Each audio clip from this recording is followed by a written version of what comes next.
you ever just sat down at a game of Magic the Gathering, looked at what your opponent is playing, and have just been actively confused? Looked at cards that really bend the rules of Magic, make no sense, and should probably be active detriments to your opponent's game? Well, in today's video, I wanted to explore such cards. I wanted to go over 5 commanders that exist in the game that circumvent some of the rules of Magic, whether directly in not allowing you to cast certain types of spells, or the ways that they're played maybe take advantage of the unspoken rules of the format. Let me know in the comment section down below. What is the weirdest, wackiest, craziest commander that you've ever played against that maybe was built in a cool way or just broke the rules in a way that you never thought could actually be an advantage to anybody? The first commander I want to talk about is Codie Vociferous Codex, a card that literally says you can't cast permanents, a card that changed the way that you play the game when it's on the battlefield. So of course, you can still put permanent spells in your deck. You can still play the mana rocks. You can still play creatures. It's just when this is out, you will not be able to do that. So when you tap it, you add Wooburg, and then when you cast your next spell this turn, you exile cards from the top of your library until you're exiled an instant or sorcery with lesser mana value. Until the end of turn, you may cast that without paying its mana cost. Put each other card exiled this way at the bottom of your library in a random order. So it gives you Cascade. You add Wooburg, you get Cascade, and you can turn your spells into other spells. What's great about Codie is, of course, that you can play tutor effects, right? Like you're going to be looking for specific cards. But what's great is you can really manipulate things where when Codie's out, let's say you cast an instant or sorcery, you're technically not restricted to it. Once you add the Wooburg, you have that effect. And then you can sack the Codie, you can cast a creature spell. But let's say while Codie's out, you cast a mystical tutor, use 1 blue.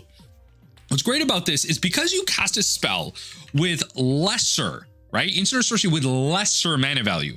Once you get to 1 converted mana cost, you can get really interesting with cards with 0 converted mana cost. You could cast cards like Profane Tutor or Ancestral Recall or whatever it is, right? Like cards that, or Ancestral Visions, I should say, cards that have 0 in its converted mana cost, and you could play 1 or 2 and create like this deterministic, I always want this card cast whenever I cast a 1-drop. Or I could, whenever I cast a 2-drop, I'm always going to get this 1-drop instant or sorcery. And that's where it gets really interesting. You don't have to cast something that's of equal and similar to the way Cascade always works, and Cascade decks are generally built. If you can put this on any spell, you can play around it to where you create something maybe deterministic. Now, another thing you can do with Codie is while it's out is you can play cards like Show and Tell, because yes, I don't need to cast permanent spells, but I can cheat in permanents. So this would actually be a great commander for not even Show and Tell, but Sneak and Show and like anything like that. Any reanimation effect, cards that put cards in your graveyards, just reanimation spells. Each player puts an artifact, creature, enchantment, or land from their hand on the battlefield. Now, this is Show and Tell is a little bit weird in Commander. It's maybe more group huggy than anything else. Like it's hard to make it so you are always putting in the most broken thing out of everything else. You don't get any cast triggers or anything like that, but you can always get in something like an Omniscience, and then at that point you probably just win the game with Codie out.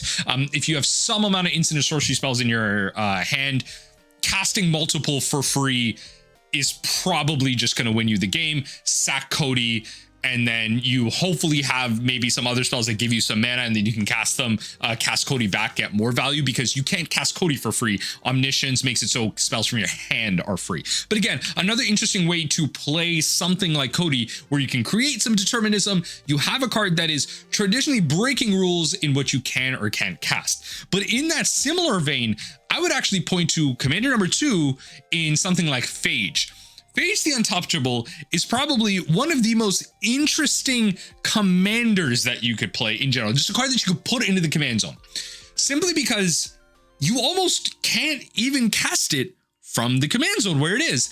So Phage is a 7 mana mono black legendary avatar minion 4/4 that says when Phage enters, if you didn't cast it from your hand, you lose the game. And whenever Phage deals combat damage to a player, destroy that creature, it can't be regenerated. But when it deals combat damage to a player, that player loses the game. So high risk, high reward. How do you even get a creature like this out? Well, this has been a classic card that's been around for a while. I personally have a pretty quote unquote low end Phage deck brewing, but I think the best way to play Phage is probably in like a bracket forward type of list where you can get all the rituals and everything. Regardless, you are playing cards like Sundial in the Infinite, where when you cast Phage from your command zone and it enters in response to that ETB effect that would lose you the game, you activate Sundial in the Infinite and you end the turn. Activate this ability during only your turn. So this is like the safest way to do this. You obviously don't get to attack with Phage immediately, but you do get your commander out after all that work, a mono black commander that was going to get you to lose the game. You can then also play cards like Campfire. Campfire for 2, activated ability, cast for 1. Exile Campfire, put all commanders you own for the command zone and from your graveyard into your hand. Then shuffle your graveyard into your library. So not only do you get to get back cards that you lost, but Campfire also allows you to maybe put Phage into the graveyard and then get it back and put it in your hand later down the line. But obviously at baseline, you can play it on turn 1 if you still have it in your opening 7, and then you have a way to put Phage in your hand, and that way you don't have to worry about the lose trigger on it whatsoever. You can put it out with Cavern of Souls. You don't need to do anything complicated. No, like, you know, you don't lose the game. Like, you don't have to play the Platinum Angel effects whatsoever. Phage the Untouchable, probably one of the most unique commanders out there, breaking the rules in terms of you losing the game immediately. So not only do you have cards that don't allow you to cast spells whatsoever, but you also have Phage that you don't even really want to be casting without breaking some rules. A card that definitely in the 99 requires as many tutors as you can get out. It really requires some niche stuff. So you need the tutors to look for the key cards that allows you to play Phage. And once you have Phage, you have to be able to protect Phage, or you have to be able to counter stuff that your opponent's playing to stop Phage. Or I'm even playing a card in there where it's pay 3 life, Withering Boon, and counter target creature spell, where if my opponent actually removes a card like Sundial the Infinite or something like that, like a Platinum Angel, in response to me casting Phage, I can still counter the Phage alongside countering other cards that my opponent's playing. So again, a classic commander, one that's been around for a while. Many of you probably are aware of it. It's been around since Legions, but again, a commander that generally breaks the rules of Magic in general. Card number 3, one that's been around more recently out of the Doctor Who set, River's Song. For 3 mana, when it's outside on the battlefield, you draw cards from the bottom of your library rather than on top. And this works not only just for your draw step, but for your brainstorms and your, you know, draw 10s, draw 50s, whatever it is. The crazy scenarios that you draw cards from, River Song will make you draw from the bottom. So breaking the rules already in terms of just a regular facet of the game, taking from the top. And trust me, the first 1 or 2 times you play this, it takes some time to wrap your head around it. You're always going to be used to like drawing from the top, but you almost have to like set a reminder for yourself from the top of your library so that you don't do that. And then the second ability says, whenever an opponent scries, surveils, or searches their library, put a 1/1 counter on River Song. Then River Song deals damage to that player equal to its power. Now it's that player, it's not everyone, so you don't get like this universal effect. But what's really cool about this is, of course, initially when you scry cards, you draw 2 cards, right? Something like 4C is really cool alongside Preordained and other scry effects, Serum Visions, all that stuff, where you scry cards, but now you don't lead them to the top. You now take the top of your deck, you put them in the bottom the way that you want, or you leave them on top. So scry, usually you take the cards, you put them at the bottom because you don't want to see them. Now you're going to leave those cards on top, you're going to scry to the bottom, and then you draw 2, which is going to be from the bottom. So again, an effect that you traditionally would still play in a deck that is blue, red, whatever, you would want to play draw effects, but you just have to resolve it a little bit differently. It also is nice against your opponent's mill effects, where now that you're scryed to the bottom, your opponent's not really going to be able to hit you with that, right? So the Ruin Crab triggers, the Fractured Sanities, whatever it is, your opponent messing with the top of your deck doesn't necessarily matter, if at all, unless you have like minimal scry effects, or like scry 1, scry 2, whatever it is, like a opt or a, you know, the one that surveils or whatever. So effects like this are really cool. Secondly, forced surveil, search, scry effects for everybody is really cool because of dealing that damage. So a card like Field of Ruin is going to be a card that you're going to want to return and reuse as many times as possible, which is a little limited in Is It, but still possible. And it's going to be a great way to deal damage to your opponent. Now, of course, Field of Ruin is great because it says each player searches the library for a basic card. Now, they don't need to get a basic. If they don't have, they fail to find.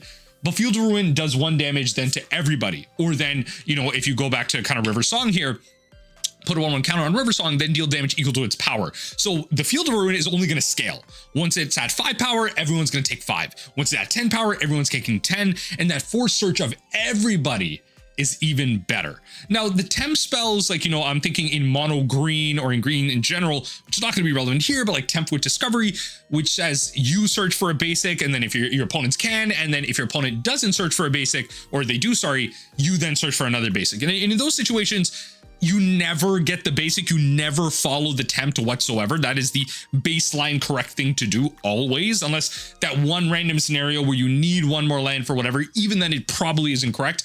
But effects that are close to that, or effects like that that are in tables that generally do follow stuff like that, you can use that. But again, forced search effects for your opponents are going to be a great way to get that damage across, while also doing something really unique in drawing from the bottom of your deck. Now, speaking of the bottom of your deck, I couldn't get away with the video like this without bringing up Grenzo Dungeon Warden. Grenzo entrance with X1/1 counters on him, so you can play Rakdos and X and have him enter as a 3/3, a 2/2, or even a 50/50. However much mana you have, creating infinite mana in black and or red shouldn't be that much, or even just creating a bunch of mana in those colors, especially with Firebending being printed more recently. If you do have an ability that allows you to cast Grenzo at instant speed, or keep that mana all the way into that second phase, casting Grenzo with that mana is going to be great. Then you can spend 2 generic, any colored mana. You don't even need to tap the Grenzo. It is as many times as you want. Put the bottom card of your library into your graveyard. If it's a creature card with power less than or equal to Grenzo's power, put it onto the battlefield instead. Right? So it's not even that you're putting it into the graveyard. You can put it in there if you want. So you could have a Reanimator shell where you just put everything into the graveyard. It's always going to have more power than Grenzo. Or you could generate a bunch of mana with like Firebending effects that have come out of Avatar or other ways to activate the Grenzo, put that creature card onto the battlefield for free, and you are grabbing it from the bottom. Traditionally, again, a place where cards that scry to the bottom, cards that place cards onto the bottom, or put them on the bottom in a random order, and now you're allowed to manipulate them maybe a little bit with the Grenzo. You can now cheat those out and get those out with your opponent not being able to touch them. Because again, generally, most effects are on the battlefield, in the graveyard, from the hand, from the top of the deck. The bottom of the library is a very strange place, a nether realm that most people are unable to interact with. And so that's what's great about Grenzo Dungeon Warder as a Reanimator deck that can cheat stuff out as a sneak and show from the deck, or again, just put cards into the graveyard so that you can get them from the cards that you are drawing from the top of your deck. It's not like Riversong, you still get to draw from the top of your deck, but you are manipulating the bottom, adding another extra layer to cards that scry to the bottom or whatever it is. Cards like Read the Bones that can scry 2, then draw 2, you lose 2 life. So you can scry 2 and be like, oh, let me put these 2 creatures to the bottom and let me get these 2 mana generators that, or maybe, you know, scry 1 creature to the bottom, 1 card on top is a mana generator, you keep that, you draw 2 and a bonus card, and then you are going to be able to activate for 2 and take it from there. The rituals are great in this deck, just to be able to get more mana. And again, a Grenzo that gets larger and larger while it's on the battlefield or cast for a large cost is going to be a great way to take advantage of a commander that is not traditionally playing the game in terms of casting spells. So not only are these cards that are coming out uncounterable, yes, you aren't getting cast triggers, but there are very few things that can counter in Commander a activated ability, and very few people, if they exist, are playing them in general. You are not going to get trick binded in an average game of Magic the Gathering. You are not going to get stifled in an average game of Commander, let alone Magic, of course. So something like an activation of Grenzo, I should say, sorry, really goes the mile.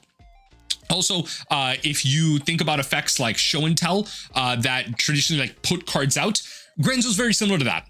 As I was mentioning, uncounterable, everything. You're not playing Show and Tell in Grenzo, but it has that similar effect to be able to get creature spells out and get those effects out. The next card that I want to talk about is Yedora, Grave Gardener, a card that really helps to take the status quo of what is removable and not, you know, the sacred unwritten rules of Commander, and allows you to use them to your ability. Yedora the Grave Gardener says whenever another non-token creature you control dies, you may return it to the battlefield face down under its owner's control. It's a forest land. What's beautiful about this is you can take board wipes. You can take removal spells that your opponent have, and then now flip them into, now of course it has to be multiple removal spells. You know, you have to be able to protect the Yedora, otherwise your opponent's not going to remove other things. They're going to be removing the Yedora, but allows you to then take those creatures and add them as right, because you just return them face down under its owner's control as a forest. It's untapped. A board wipe where Yedora has indestructible or something and maybe nothing else does, all of a sudden you've ramped and you bring everything back. All of its lands, you can now use them again, right? As lands, you can use them as mana. Now, of course, you're not going to get the creature side, you're not going to get ETBs, you're not going to get anything like that. But at level 1, you can use effects like, you can circumvent effects like Armageddon, because again, yes, they turn into lands, but in Commander, especially bracket 2, bracket 3, no one's playing MLD. No one's playing mass land destruction. And even if they play single target, that's one land. You've created a bunch of lands, all of your creatures dying, and now they act as lands for you to be able to continue to cast other spells. So again, circumventing what many people would see as a traditional way to deal with the board over and over again, you can survive one board wipe, and all of a sudden your creatures come back. They all come back untapped as a land. Circumventing the Armageddon rules of Magic and taking advantage of them in many ways, as people generally are not playing land destruction in their decks. Cards like Cryptid Inspector go absolutely hard whenever a face down permanent you control enters, and whenever this creature or another permanent you control is turned face up, put a 1/1 counter on this creature. It's got Vigilance. Yes, it's common, it doesn't have Trample or anything, but you can make something obnoxiously large. Also, Evolutionary Leap is like absolutely insane in this deck. Pay 1 green, sacrifice a creature, reveal cards from the top of your library until you reveal a creature card.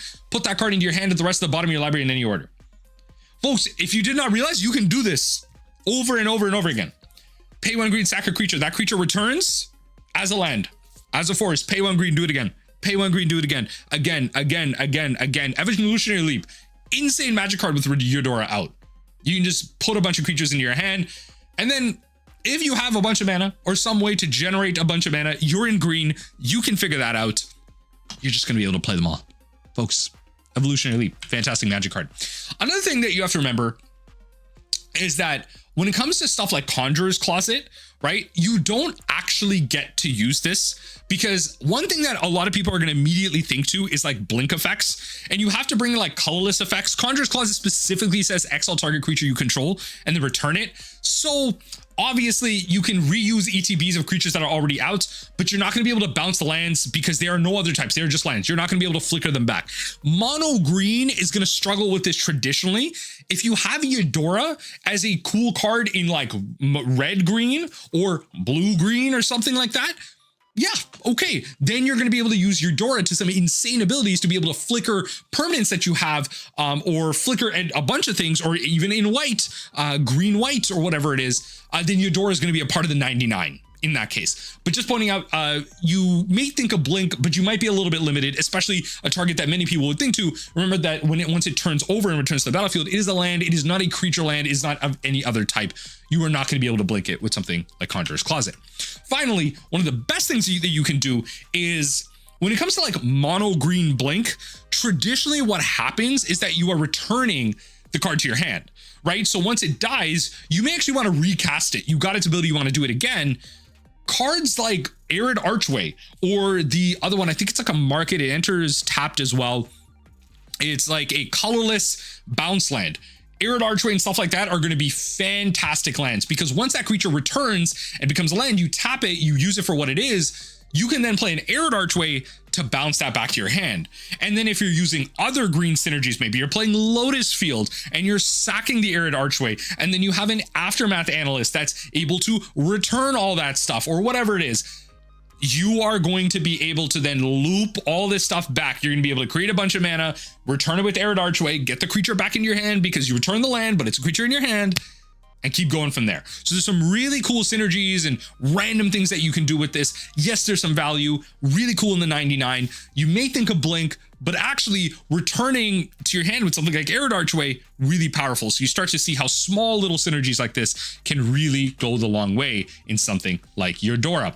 And so that's going to be it. That's going to be my list of 5 commanders that I believe break the rules of Magic, but absolutely slap. They have a lot of cool builds as part of the 99 and as the helm in as the commander as well. Let me know what you think in the comment section down below. Do you have any of these commanders built at all? Do you plan to make any of these, or did this video get you excited to build any of them? Let me know. Sound off in the comment section down below.